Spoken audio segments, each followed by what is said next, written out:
I won't try and tell you everything that's happened in Rachel's life and mine. But when you're a memoirist, which I guess is what I've become, you open your life to readers, and readers are justified in asking where the characters are. So I will give you a little update, just to sort of get this over. I did end up getting divorced. It was not because of Rachel, and her father, my former husband, died in 2004. My older daughter, who was born in 1975, who I referenced very briefly, is 29 years old. She is an extraordinary human being. She'd be really angry with me for saying that.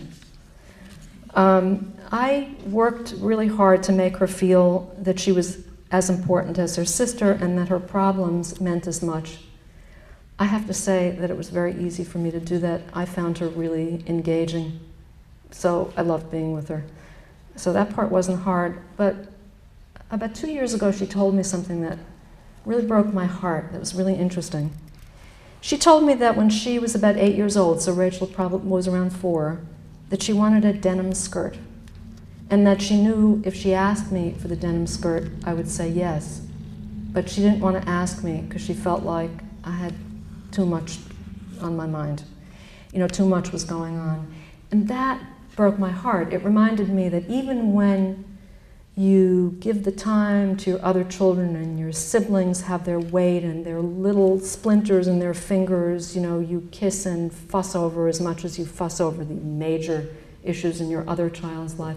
And even then, it's tough for them. There's a shadow, and it's tough. I never asked her to look after Rachel, except when I wanted to go out running.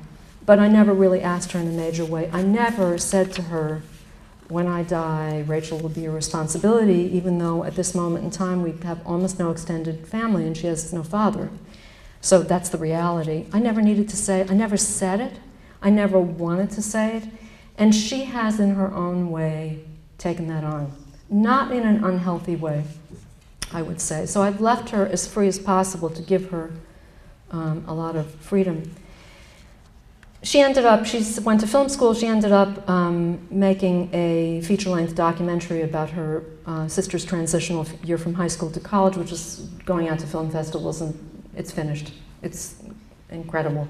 But during this time, when she moved back into my house and was shooting, I kept saying, oh, you're an amazing sister. It was like, nah, I'm like, this is all about me, you know, I'm a narcissist, you know, I don't care at all.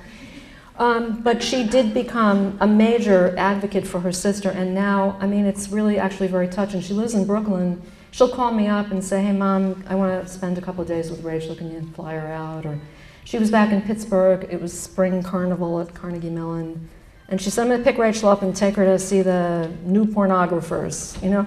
So she'll take her out to a rock concert. She's just great. And I don't care if she doesn't like what I'm saying. She also volunteers for an organization called Sprout in New York, and takes adults with developmental disabilities out on the town. She took them to Chelsea, to galleries in Chelsea a couple of weeks ago. She said it was really fun. So somehow she's been wounded. I will say that. But I think she's working with those wounds.